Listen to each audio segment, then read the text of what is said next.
नमस्कार, आप देख रहे हैं रिपब्लिक भारत में हूं आपके साथ विवेक चांडिल्य। 10 में दम लेकर बताएंगे आपको आज संसद में हंगामे को लेकर योगी आदित्यनाथ का रौद्र रूप सामने क्यों आ गया।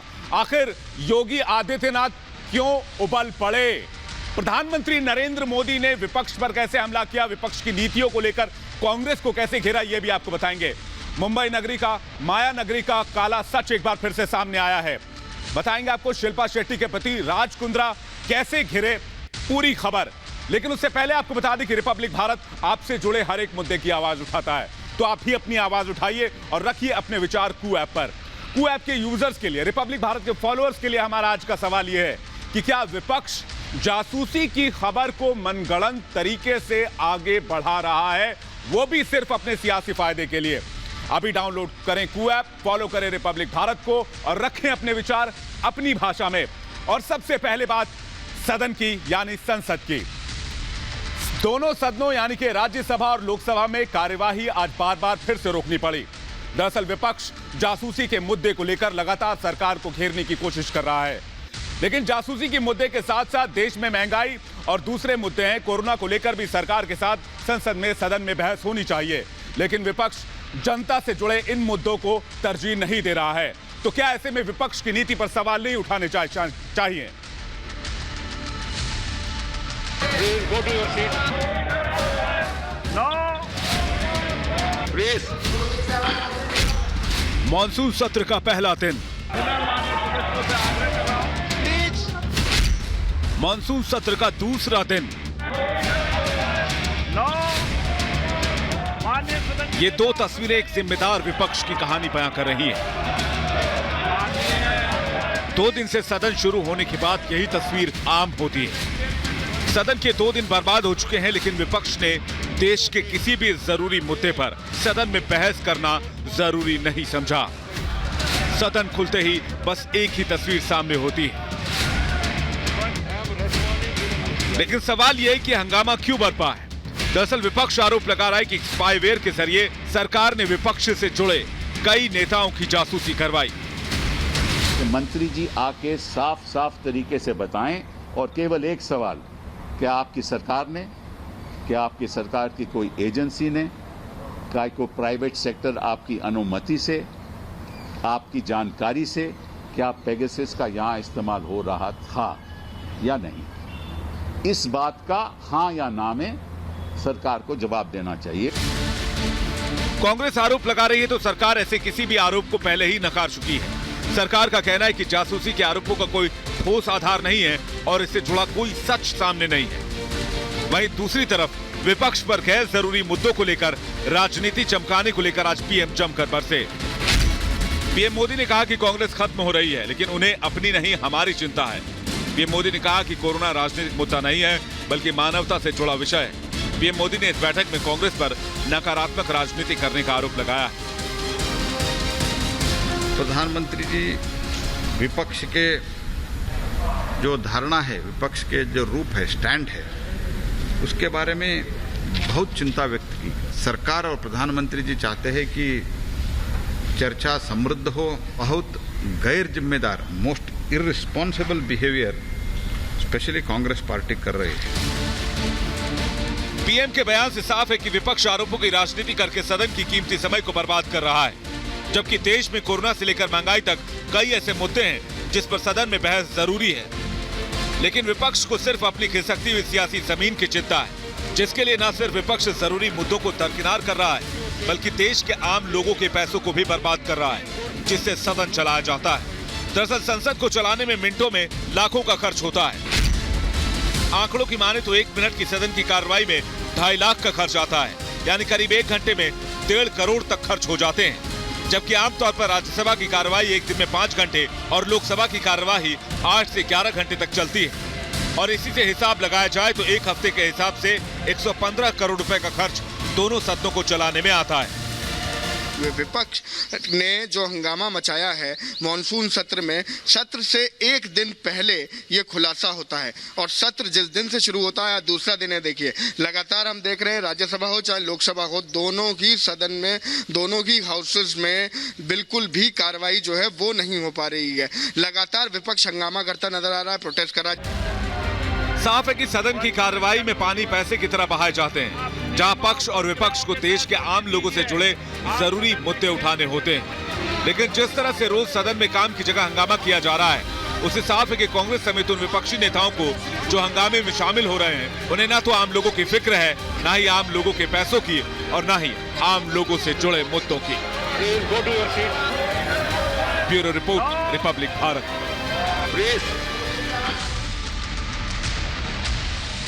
सदन में चल रहे हंगामे को लेकर और विपक्ष की राजनीति को लेकर योगी आदित्यनाथ आज अपना आपा खो बैठे।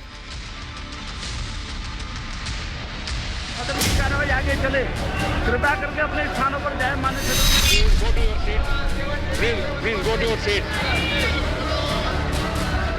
संसद में विपक्ष के कोहराम और हंगामे के खिलाफ यूपी के सीएम योगी आदित्यनाथ ने मोर्चा संभाल लिया है। पेगासस मामले में विपक्ष के वार का पलटवार करते हुए सीएम योगी ने विपक्ष की मंशा पर सवाल उठाए और कहा कि विपक्ष की भावना गलत है। सीएम योगी ने कोरोना काल में विपक्ष की भ्रम की राजनीति पर निशाना साधते हुए कहा कि विपक्ष सिर्फ नकारात्मक राजनीति कर रहा है। किसान आंदोलन के नाम पर किस तरीके से देश के खिलाफ साजिशें रची जाती हैं, कैसे किसान को समुदाय में मत और मजहब के साथ जोड़ करके देख करके उनके माध्यम से भड़काऊ और देश विरोधी कृत्यों को आगे बढ़ाने की छूट दी जाती है। विपक्ष उनके साथ खड़ा होता हुआ दिखाई देता है। ये नकारात्मक राजनीति से न देश का कल्याण होने वाला है और न विपक्ष का ही और न जनता जनार्दन का ही। योगी आदित्यनाथ ने दिल्ली दंगों का उदाहरण देते हुए कहा कि देश को बदनाम करने के लिए एक बार फिर से अंतर्राष्ट्रीय साजिश रची जा रही है। भारत के अंदर विपक्ष एक ऐसा माहौल बनाने का प्रयास कर रहा था जैसे कि सरकार इन सभी चीजों से अनभिज्ञ है और महामारी से लोग मर रहे हैं। अंतर्राष्ट्रीय स्तर पर भारत की छवि को खराब करने, भारत को अस्थिर करने के लिए जिन मंसूबों के साथ विपक्ष कार्य कर रहा है, यह अत्यंत दुर्भाग्यपूर्ण है। मॉनसून सत्र के ठीक पहले जिस तरह पेगासस जासूसी का मामला सामने आया है, उससे कई सवाल खड़े हुए हैं। इसी पर सीएम योगी ने आज विपक्ष को आईना दिखाया। संसद एक मंच होता है अपनी बात को रखने का, लेकिन शोरगुल का शिकार हम संसद को बना लें तो लोकतंत्र का गला घोंटने जैसा है।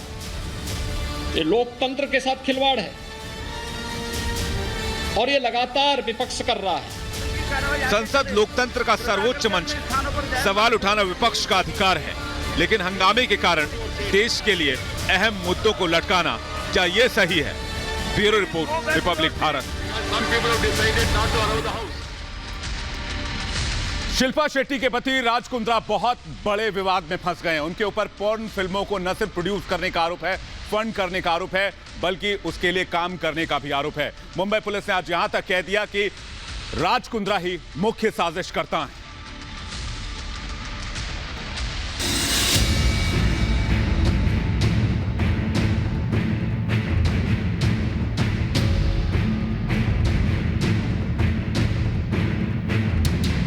कुंद्रा का काला धंधा,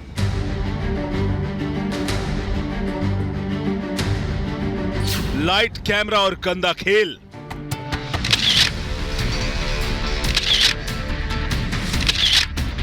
सात समंदर पार अश्लीलता के तार।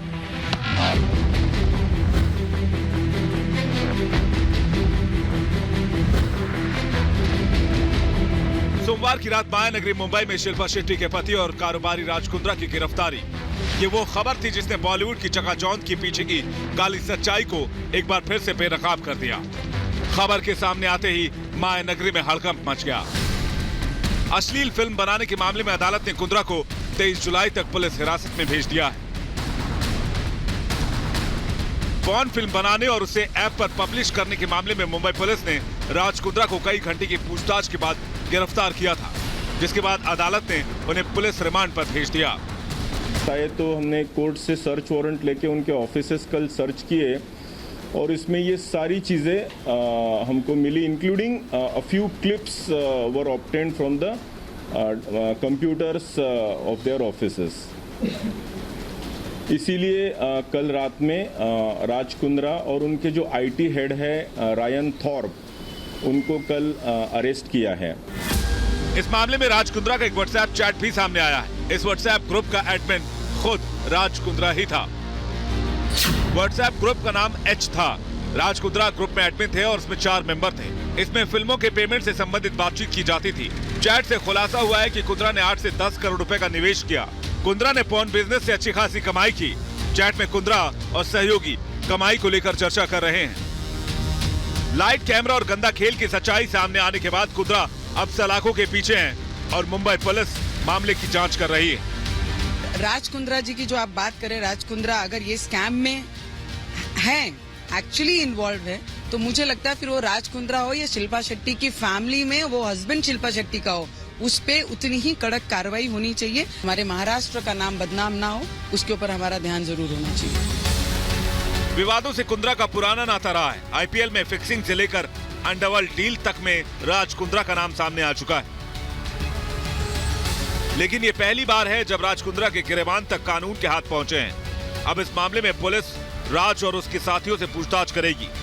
बड़ा सवाल यह है कि इस काले धंधे में राज कुंद्रा के साथ साथ और कितने सफेद पोशों ने अपने हाथ काले किए हैं, ये सामने आना बाकी है। Bureau report, republic Bharat. Raj Kundra और उसकी टीम काम कैसे करती थी, कैसे पॉर्न फिल्मों को बनाया और बेचा जाता था, इसका मोडस ऑपरेंडी क्या था, आइए देखते हैं।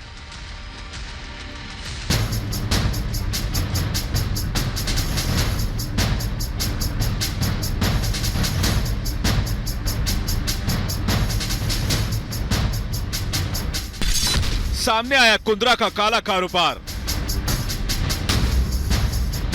भारत से लेकर लंदन तक अश्लील फिल्मों का जाल।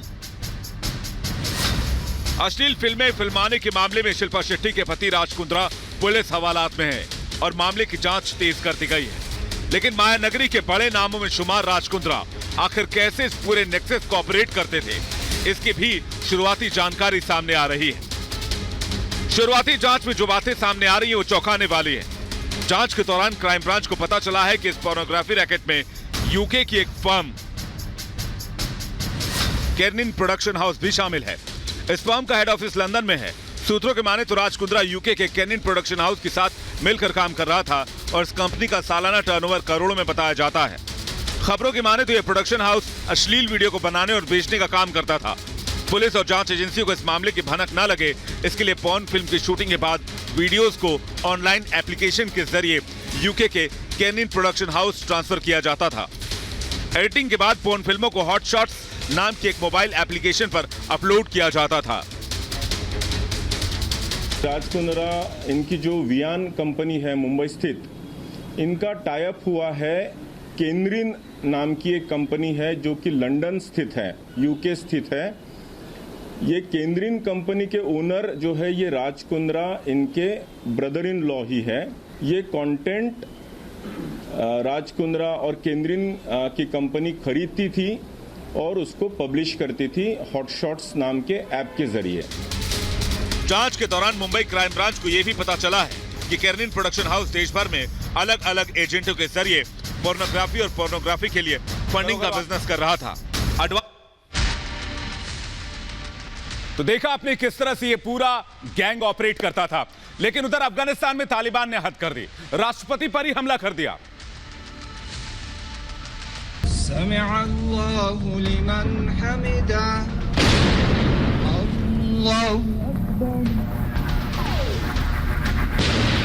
अल्लाहु अकबर। अफगानिस्तान राष्ट्रपति भवन में नमाज पढ़ने के दौरान बरसे बम। अल्लाहु अकबर, अल्लाहु अकबर। बकरीद के पाक मौके पर तालिबान की बर्बरता।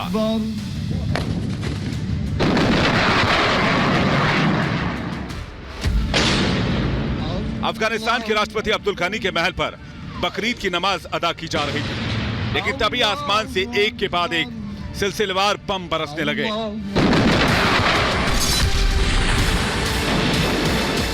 सामने आए वीडियो में एक के बाद एक कई धमाकों की आवाज साफ साफ सुनी जा सकती है। ईद के पहले दिन में काबुल 3 मिसाइल्स की शिकार हो गई। ये 3 मिसाइल्स अफगानिस्तान की प्रेसिडेंशियल पैलेस के आसपास लगी थी। इस इंसिडेंट के बाद प्रेसिडेंट गनी आए और ये बोला कि तालिबान नहीं चाहते कि अफगानिस्तान में अमन हो जाए और पीस आ जाए।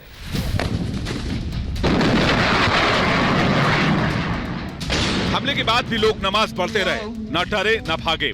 ये तस्वीरें इस बात की सबूत है कि अफगानिस्तान तालिबान के आतंक के आगे हार नहीं मानने वाला और माकूल जवाब भी देने वाला। अफगानिस्तानी राष्ट्रपति अशरफ गनी ने इन हमलों के बाद एक बार फिर से दुनिया को याद दिलाया कि तालिबान कभी भी भरोसे के लायक नहीं है।